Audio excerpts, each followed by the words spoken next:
शुभ सकाळ. कशा आहात सगळेजण? आजचा दिवस तुमच्यासाठी खूप छान आनंदाचा जावो हीच देवाच्या चरणी प्रार्थना करते. स्वागत आहे तुमचं माझ्या मराठी व्लॉग चॅनलमध्ये.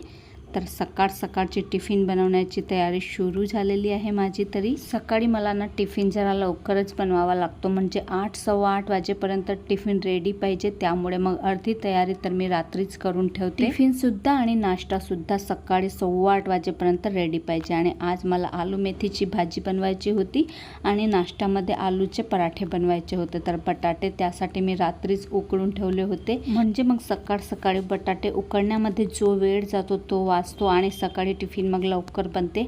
आणि अद्रक लसूण आणि मिरचीची पेस्टसुद्धा मी बनवून तयारच ठेवलेली असते. तर पहा तीसुद्धा आता संपत आलेली आहे. तर आता काल परवा मला ती बनवावी लागणार आहे. आणि खरं सांगू का, आलूचे पराठे माझ्या मोठ्या मुलाला खूप जास्त आवडतात. त्यामुळे एक दिवसाआड त्याच्यासाठी मला नाश्त्यामध्ये बनवावेच लागतात. लहान मुलाला जास्त आवडत नाही म्हणून त्याच्यासाठी मला अजून वेगळा नाश्ता बनवावा लागतो. आता पटकन मी आलू मेथीची भाजी बनवून घेते. आता याची रेसिपी मी बऱ्याच वेळा शेअर केलेली आहे तुमच्यासोबत, म्हणून काही आज शेअर करत नाही. आणि सकाळची थोडीशी घाई गडबडच असते. आणि आलूचे पराठे मग बनवायचे असले की मी 2 दिवसाचा मसाला एकाच सोबत बनवून घेते, म्हणजे मग घडी बनवायची गरज पडत नाही. जास्त दिवसाचाही नाही बनवत, फक्त 2च दिवसाचा बनवून ठेवते. जास्तही शिळं खाणं काही चांगलं नसते, म्हणून मग फक्त 2 दिवसाचा त्याचा पुरताच बनवून ठेवते, कारण त्याला एकट्यालाच खूप जास्त आवडतात.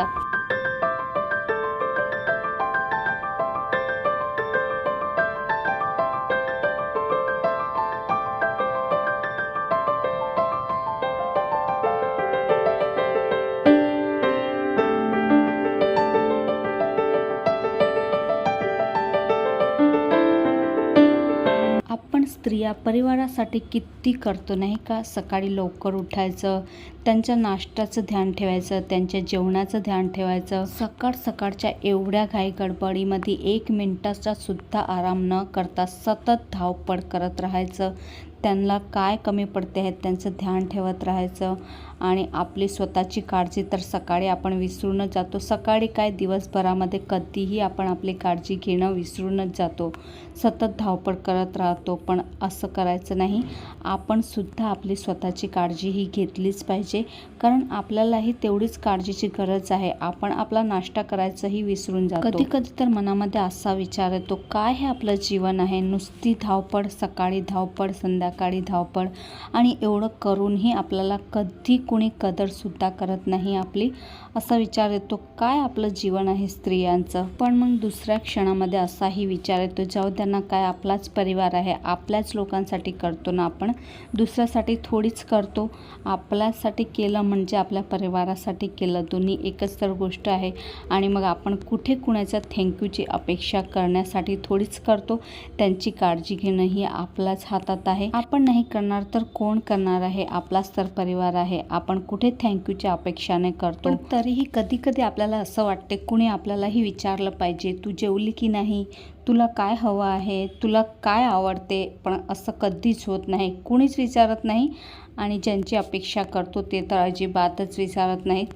चला जाऊ द्या, आपल्या गृहिणींचं जीवनच तसं आहे, हे तर चालूच राहणार आहे. एकदाचा स्वयंपाक झाला की मग पटकन मी टिफिन भरून पॅक करते. टिफिन झाला की एक वेळा मग मला निवांत राहते थोडीशी, कारण की मग पुढची कामं तर होत राहतात. फक्त टिफिनचीच सकाळची जास्त घाई गडबड असते माझी, कारण की 8 सव्वा 8 वाजेपर्यंत टिफिन आणि नाश्ता दोन्हीही रेडी पाहिजे.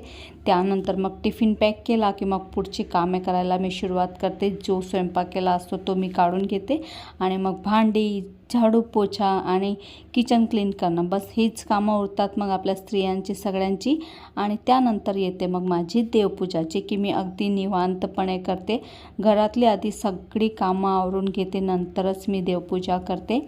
आणि पहा, सगळी कामं झालं की आणि किचन क्लीन झालं की मनाला मात्र एक समाधान लागते. किचन क्लीन करून मग दूध तापवायला ठेवलं आहे. आणि कधी मग आरो सुरू करून मी माठही भरायला ठेवते, पण आज भरलेला होता म्हणून काही भरायला ठेवला नाही. आणि मग सगळी कामं आवरली की मी लागते माझ्या देवपूजेला. सगळी कामं झाल्याशिवाय तर मला काही देवपूजा करू वाटत नाही, कारण की देवपूजा करताना मला अगदी शांत आणि निवांत पाहिजे, तेव्हाच माझं मन लागते. आणि मग जर कामं पडलेली असतात की असं वाटते हे कामही बाकी आहे, ते कामही बाकी आहे, आणि मग आपण लवकर लवकर देवपूजा करतो. त्यामुळे मग घराची सगळी कामं आधी मी आवरून घेते आणि नंतरच निवांतपणे देवपूजा करते.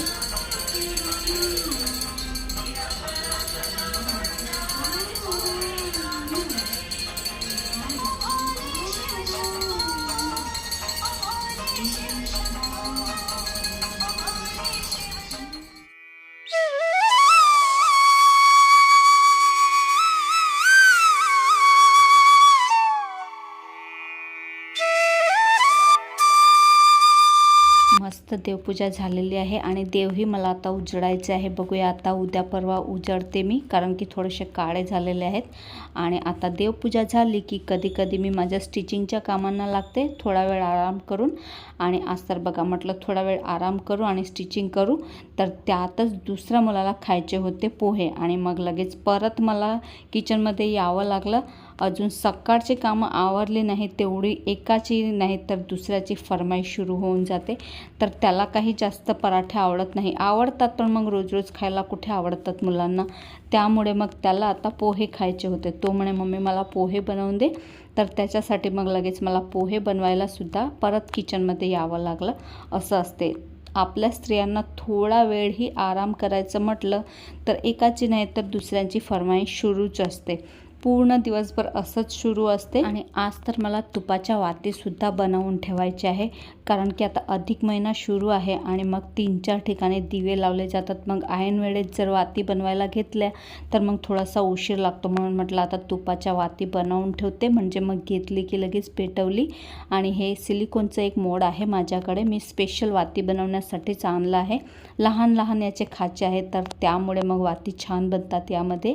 तर तुपाच्या वाती कसं आता ना दारापुढे किंवा बेलपत्रीच्या झाडाजवळ आणि तुळशीजवळ अशा 3-4 ठिकाणी लावला जातो, म्हणून मग अशा वाती बनवून ठेवल्या की बरं पडते. त्यासाठी मग मी आता आज वाती बनवायला सुद्धा घेतले आहे. तर छान आहे हे सिलिकॉनचं मोड, अगदी इझिली यामध्ये तुपाच्या वाती बनवून जातात. बरेचशी वस्तू आपण यामध्ये बनवू शकतो, जसं की चॉकलेट आहे, अजूनही बरंच काही बनवतात, पण मी स्पेशली वाती बनवण्यासाठीच घेतलेले आहेत, कारण की याचे खाचे ना खूप लहान लहान आहेत, त्यामुळे वाती खूपच छान बनतात यामध्ये. आणि भात पोहेही मस्त बनवून तयार झालेले आहेत. आता मुलगा पोहे खाईल आणि मग माझं मी काम करेन. मला एवढं काही सकाळी नाश्त्याचं हे नसते, केला तर केला, नाही केला तरीही मला एवढी काही भूक लागत नाही सकाळ सकाळी.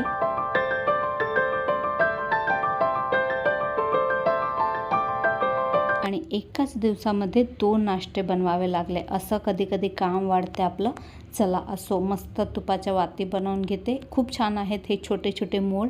आणि यामध्ये तूप टाकून हे फ्रीजमध्ये ठेवलं ना, म्हणजे फ्रीजरमध्ये 10-15 मिनटातच हे तूप जमून जाते आणि मग ह्यात वाती तयार होतात. आणि मग आयत्या वेळेस एक वात घेतली की लगेच पेटवली जाते, जास्त उशीरही लागत नाही आणि वातीसुद्धा बनवायला वेळ जात नाही.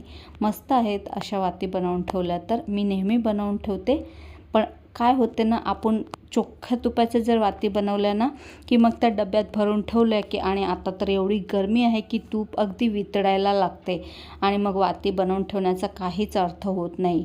आणि जे लोक वाती बनवून ठेवतात ते त्यामध्ये ना कधी कधी मीण वापरतात, तर कधी कधी डालडा तूप वापरतात, त्यामुळे मग तूप जास्त वितळत नाही आणि वाती तशाच्या तशाच राहतात. पण आपल्याला देवापुढे लावायचे आहेत, त्यामुळे मग मी काहीच मिक्स करत नाही. स्पेशल शुद्ध गाईच्या तुपापासूनच ह्या वाती बनवते, त्यामुळे मग कधी कधी ह्या बाहेर असल्या तर वितळून जातात, पण तरीही मी बनवून ठेवते.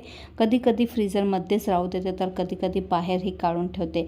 आता वाती तर बनवून तयार आहेत. आता हे उचलता फावत नव्हतं ना, सिलिकॉनचं मोड आहे, त्यामुळे मग मी ताटातच ठेवलं आणि आता 10 मिनटातच ह्या सेट होऊन जातील.